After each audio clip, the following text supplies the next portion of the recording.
ఆశ్రమ మెడికల్ వైద్య కళాశాల మరియు సూపర్ స్పెషాలిటీ హాస్పిటల్లో 70 ఏళ్ల మహిళకి ప్రముఖ ఎండోస్కోపిక్ వైద్య నిపుణులు డాక్టర్ కృష్ణవర్ధన్ నేతృత్వంలో వైద్య బృందం అరుదైన శస్త్రచికిత్స విజయవంతంగా నిర్వహించారు.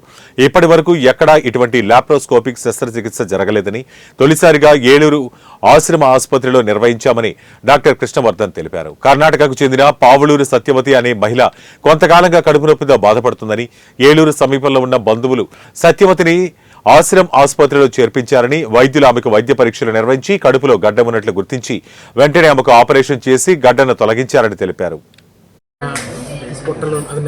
ఆపరేషన్ జరిగిన చోట నొప్పి, తర్వాత సరిగ్గా తినలేకపోవడం, కదలలేకపోవడం, పనులు చేసుకోలేకపోవడం లాంటి ఇబ్బందులు ఉంటాయి. ఇదే ఆపరేషన్ లాప్రోస్కోపిక్ విధానంలో చేయడం వల్ల పేషెంట్ కేవలం 2వ రోజే ఇంటికి డిశ్చార్జ్ కూడా అయిపోయారు. ఏ ఇబ్బంది లేకుండా డిశ్చార్జ్ అయిపోయారు. మన ఆశ్రమ్ హాస్పిటల్లో ఇలాంటి అడ్వాన్స్డ్ లాప్రోస్కోపిక్ సర్జరీస్ చేయడానికి సరిపడా ప్రతి ఒక్క ఎక్విప్మెంట్ ఉంది. అలాగే క్వాలిఫైడ్ పీపుల్ కూడా ఉన్నారు.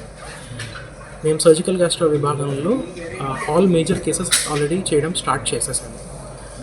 ఇంతకుముందు ఈ చుట్టుపక్కల జనాలందరూ పెద్ద పెద్ద నగరాలకి వెళ్ళేవాళ్ళు. ఇలాంటి ఆపరేషన్లు చేయించుకోవాలి అంటే ఇక్కడ అవ్వవేమో అన్న ఒక అపోహ వల్ల పెద్ద పెద్ద నగరాలకు వెళ్తూ ఉండేవాళ్ళు. కానీ జనాలకు ఎడ్యుకేట్ చేయడానికి, ఇలాంటి ఆపరేషన్లు ఇక్కడ కూడా అవుతాయని తెలియజేయడానికి ఈ ప్రెస్ మీట్ పెట్టడం జరిగింది. పేషెంట్